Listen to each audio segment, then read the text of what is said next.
Jeez, how do people do that? I started wrestling when I was 15 years old. There was not a female wrestling team, so I joined the men's team. I've made an entire career out of it, becoming the Strikeforce Women's World Champion and the UFC Women's Bantamweight World Champion. I learned about biohacking and wellness, and this was not something I don't think that many athletes know about this. I think most athletes only do therapy if they get injured.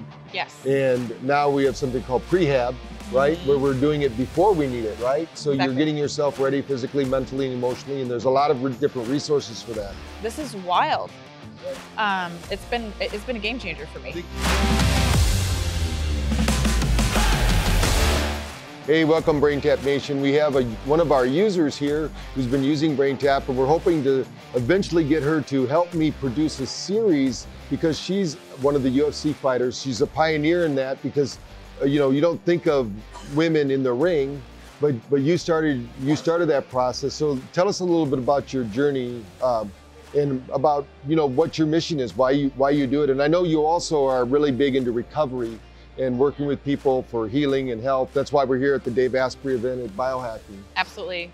So, I mean, in a nutshell, I started wrestling when I was 15 years old. There was not a female wrestling team, so I joined the men's team. And I've got a really stubborn personality. I don't like to be told no. It's actually one of my favorite words because I love to defy it. And so I wrestled all 4 years. I learned early on that perception could be changed, right? Because they didn't want me. Right? And it was my best friend Sharon, so her and I were together in that, and they tried to get us to quit. It was extremely challenging, but by year 4 I was just like any other one of the guys on the team. So perception can be changed. Learn that at a young age.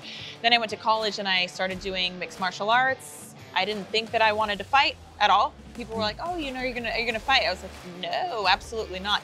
It's funny how little you know about yourself sometimes, right? I'm 20, 21 years old, and that's the last thing I ever thought I would want to do, and I've made an entire career out of it, becoming the Strikeforce Women's World Champion and the UFC Women's Bantamweight World Champion. So I mean, I have a passion and a love and an affinity for martial arts. And then as I've gotten into the second chapter of my career, I went on a 5-year hiatus. I was retired. I thought I was going to stay retired. I had 2 kids, found an amazing man, and realized that I didn't walk away from the sport of MMA because I didn't love the sport of MMA. I walked away because I was just at a place in my life where I wasn't okay. I was in a kind of a toxic relationship, and I had just given everything I had, and I was exhausted. And I decided 5 years later, after my 2 kids, that I was going to give it another whirl. So I've been back at it for a couple years now and enjoying that. And then I learned about biohacking and wellness, and this was not something I don't think that many athletes know about this. This is wild. Right. It's been a game changer for me. I think most athletes only do therapy if they get injured. Yes. And now we have something called prehab, right? Where we're doing it before we need it, right? So You're getting yourself ready physically, mentally, and emotionally, and there's a lot of different resources for that. So why don't you tell us a little bit about your kind of prehab routine? What gets your juices going that helps you to stay fit and ready to perform? Hyperbarics, low-level light therapy, BrainTap, and I also enjoy the core. It's like a breathing device, so it's essentially breathing. Anybody can breathe for free. Just how good do you want to do it? But no, it's been incredible. The hyperbarics helps deliver oxygen to the body in places that it's hard. It facilitates healing. Gets oxygen to your brain. That helps. The low-level light therapy is incredible for mitochondrial health, and the BrainTap. This has been a really life-changing thing. I recommend it to everybody. My mom has a headset, and my fiance is not a biohacker. He kind of comes along with me, but I'm almost embarrassed to admit that he uses the BrainTap more than I do. He's obsessed with it. Instead of grabbing a drink now, a beer to decompress, he's like, I'm gonna go do a BrainTap session.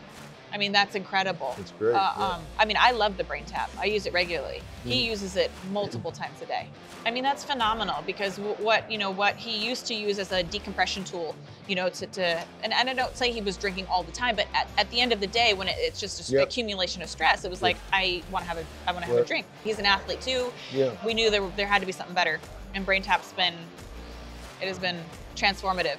And I also had an experience, and I now realize I don't think this is unique, but for me, it was unique because I didn't know any better, but I had like an epiphany while the BrainTap headset was on. It's like it tapped into like a different creative energy than I had ever had. And I kind of knew one of the purposes of my life while I had the BrainTap headset on. I must have gotten to what now I know is theta brainwave, right? And I just went somewhere else, and I was like, I know the purpose of my life.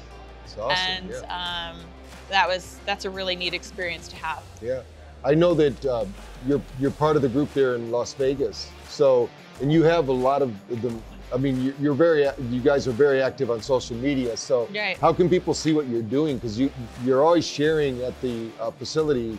And I know when I go to Vegas, that's where I go to get some IV drips. And you've helped my wife with the hyperbarics. And the Desert Moon Wellness. Yeah, Desert Moon Wellness. And it's a really unique, really open, really inviting. So tell us a little bit about why you're involved with that, because you can do a lot of things, I'm sure, that are maybe might even pay better, and things like that. So why did you choose to do that? I have found that helping people it feels good. It's a very selfish thing to do, actually, because it just pays dividends. And so to open a wellness center and share the things that have been transformative for me as an athlete, as a mom, and as a human, there is a better way to do life. Right. It's one big performance. How well do you want to do it? Right. What kind of quality of life do you want to have? Do you just want to get through it, or do you want to thrive? Right. And for me, opening the Wellness Center was an opportunity to have the platform kind of transfer over to give the tools and things and resources that have been working for me for years. I didn't know what biohacking was, but I've been doing that for quite some time. Right. I've had a hyperbaric chamber for many years, and there's so much more that I have to learn and that I've been learning since last year's biohacking conference. And that's really when I dove into this. And our wellness center in Las Vegas is just now coming up on a year in July. So it's a beautiful facility. Thank you. I encourage people to go check it out. Now, I know you're also, with all your training, you got some things going on there, but you're going to be writing a book because you got a unique story, right? There weren't a lot of women fighters when you started. So, or I'm sure when you were doing it in high school, there weren't a lot of. I had two nieces that wrestled, and they were actually they were beating boys, and they went to the state championship. In my family, they're from Iowa, where they got to wrestling's bigger there than anywhere else in the world. So people get crazy. So what motivated you to want to even be a wrestler? I wish I had a better story, Dr. Porter. To be honest, the reason I went out for wrestling is because I cannot play basketball. Okay. That's the reason. Hey, that's why I wrestled. But you know what? It's like I just didn't have that skill set, nor did I have the desire. And I think it was the universe conspiring to put me on a path that I had no idea that I was beginning that first day that I went out for wrestling, and they kicked my butt. I left with Matt Burns all over. They didn't teach me a dang thing. They just wanted to get the girls out of there because girls didn't belong. It wasn't a place. So they just needed to show us that. And but I didn't go. I actually found it quite enthralled. I was enthralled. It was the hardest thing I'd ever done. And I thought, I am terrible at this. I'm certainly no better at this than I am basketball, but I have a desire to get better. And that's the difference. And so I stuck with it. And by year 4, I won the Coaches Award, which to many people's surprise is still one of my most cherished accomplishments, because nobody knew about it. Nobody's really celebrated that. But for me, looking back in hindsight at 17, 18 years old, realizing that from those years where I started in the perception and to change that, to actually win an award, that's how they would want the rest of the team to be, like a role model, right? And as the only girl consistently all 4 years. Right. So there's probably going to be some young lady watching this that might be thinking, gosh, I want to get into the game. Right. What do you recommend they start doing first to see if they're actually, because it takes a certain mentality, right? It does. It doesn't, as Mike Tyson says, everybody has a plan until they get hit.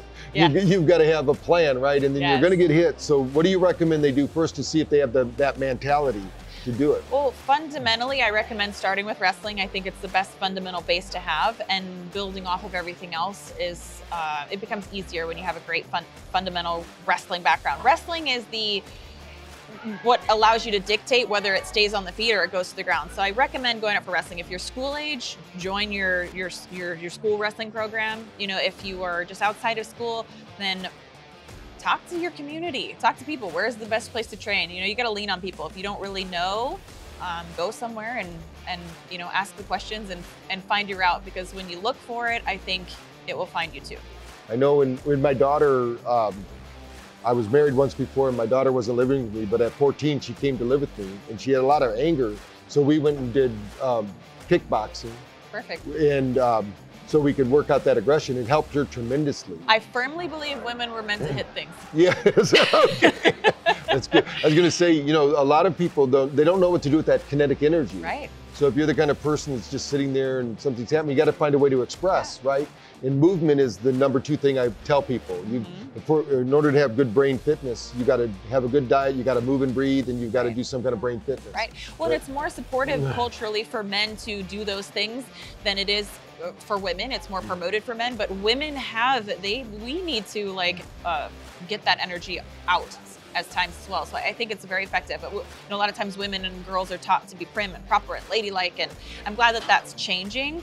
It's so nice now when I walk into the gym that I see little girls on the mat. I never saw that before. I was always like the only girl, and now I see it in the kids classes. You know, sometimes it's 50-50 ratio. Yeah, that's great. You know, sometimes when I go to practice, like there's equal men to women ratio, which is it's phenomenal, right? These are just not things that I had when I was growing up. So it's nice to see the change.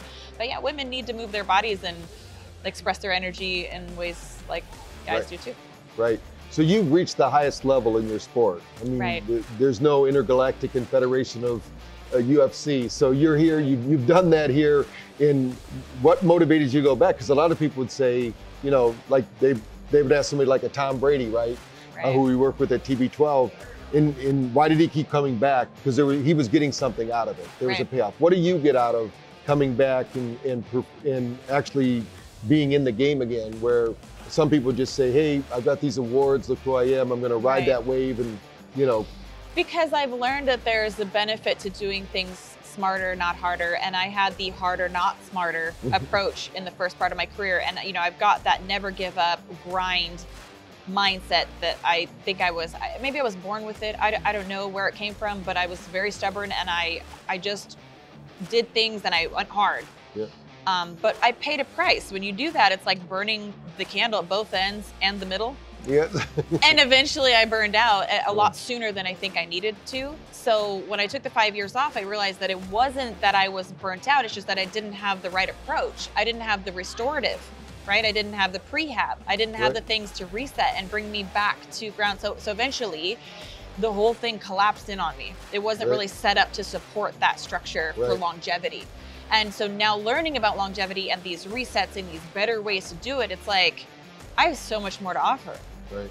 So that the universe just kept calling me to come back and give my very best. And let's just see what I'm capable of, see what I can do. Yeah. Well, what can we expect to see with you in the future? Where are you going to be when we talk? I'm going to see you before a year because I get to Vegas all the time. But what am I going to read about you? What is somebody watching this video going to see a year from now? What do you anticipate as the future? Well, I'm going to start with a near goal, as I'm hoping to fight in October. My last fight, I had an injury, so I wasn't able to do that. So look, I think one win puts me in a contender position. And Amanda, the GWOAT, the greatest women fighter of all time, she just retired. So the division is open and prime for the taking. And I could see myself, after one fight, being back into the title picture. Awesome. So again, I think things are aligning for me. And I'm just gonna go for that. And beyond that, someday I wanna host a biohacking conference like this. I wanna be a female version of a Dave Asprey, or a lot of people leading the charge to be a voice for change. Yep. And wellness and sports. I think I bring a different element to that, being a professional athlete and a mom. Yep. So I want to continue to share that. Yeah. Well, I think it's great that you're willing to share what you do, how you do it. I know you're writing a book. I'm trying to coach you as much as I can to get it done. Yes. So I think people need to hear your story. I want to be a voice on the BrainTap. Oh yes, we want you there. I want something for athletes to help us get more prepared for competition or for practice, and I would love to facilitate that with you. So So get on that. BrainTap Nation, please comment. You want her voice on BrainTap, because we need that. Because the energy, I believe in the energy of the person doing it is going to inspire people. And there's certain people waiting for you to arrive and do that. You've done this, you've got your mission, but you know, leaving a legacy. A real leader that not only does it themselves or herself, but actually can transform other people. So I think that's great. And I think in the women's biohacking world, there are conferences for that, you know. So, but I think that you live in a great environment. People love to come to Vegas, so you can just do it right there, and people would do it. And you know, like with me, I was accused of I'll go anywhere to talk to anyone for 15 minutes, you know, because I have the frequent flyer miles to prove it, you know. So because you got to talk to enough people, you got to see enough people. Just like you got to get in and, like you said, wrestle first. You got to learn to fail fast and move forward. Exactly. So I love failing.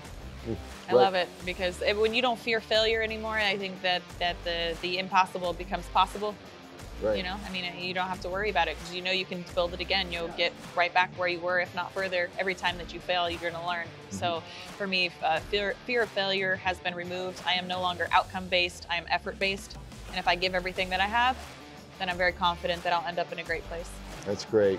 So what would you say to an athlete that, because some natural talent, you know, there are people that just have natural talent and they think that's going to carry them the whole way, and they don't do any rehab or prehab or anything. They just think no one's going to be that good that long without doing something to get their body. So maybe you could tell them a little bit about why you included BrainTap in your performance protocol so that they understand that. First, I tried it and I loved it, and I didn't quite understand everything behind it. I just knew that this you know, vibed with me, if you will. But when I learned that you could speed physical reaction time through BrainTap, I thought that was incredible. I said, this. I mean, it makes so much sense, right? I mean, our brain dictates how our body moves. It starts with this. This is why I can move my hands. This is why I can do what I do is because what is running through my brain. So when you can speed that up through brain fitness, brainwave training, we talk about our physical body fitness, but what about the driving system? So it worked for me. And then when I started to get more regular with the BrainTap and I started having epiphanies, you know, I feel like my emotional and mental health also aligned in that. And I was like, no pun intended, but I was like, this is a no-brainer. I was like, this is fantastic, and people need to know that there are options like this out there, so that you know, you don't have to do things, you don't have to self-medicate. I think that this has amazing healing powers. I think beyond just being a professional athlete, I think even if you're not an athlete, there's just a normal person and you want to benefit, you want to have not a pause in life, but actually a refresh. You know, I think sometimes people self-medicate because they need a break from it. But that's like just hitting the pause button. It doesn't actually fix anything. You pause it and maybe you have more to deal with once you've unpaused. But I feel like this is actually a refresh. This is actually a reset. And there's a big difference between a pause and a refresh, right? Awesome. And so this is... That's great. I mean, it's incredible. Yeah. So where can people follow you in the rise to the championship ring and getting there again and having this belt that you're going to be accomplishing? How can they follow you to watch the journey? Well, I would say my best platform I enjoy the most is Instagram. So you can follow me there at Miesha Tate, I before E, except after C, also applies to Miesha. And otherwise, my business is Desert Moon Wellness LV. That's our handle. And we'll have all those in the show notes if you're driving and listening to this, so that you can follow Miesha like I do. I think it's incredible to see your journey, because a lot of people would just be sitting on their laurels and saying, hey, I was so great, I don't need to do anything again. So it's inspiring to think that, you know, a lot of people don't know that you only get one chance around, right? So let's take advantage of it and go after what you want. And I love the fact that you're not driven by the exact outcome, but you're driven by your effort, because we can't dictate everything in the scenario, but we can dictate how we feel and our emotions, and keep that positive, so that when someday this will be done and you'll be able to look back and say, hey, I still have a life after that, and you're already preparing for it.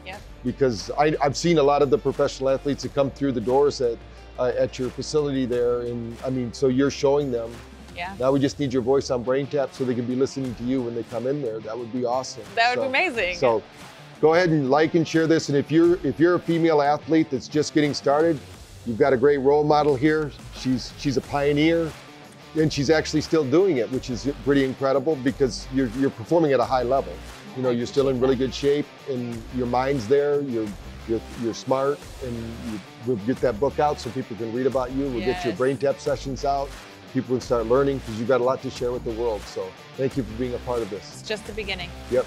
Thank you. Thank you. Thank you.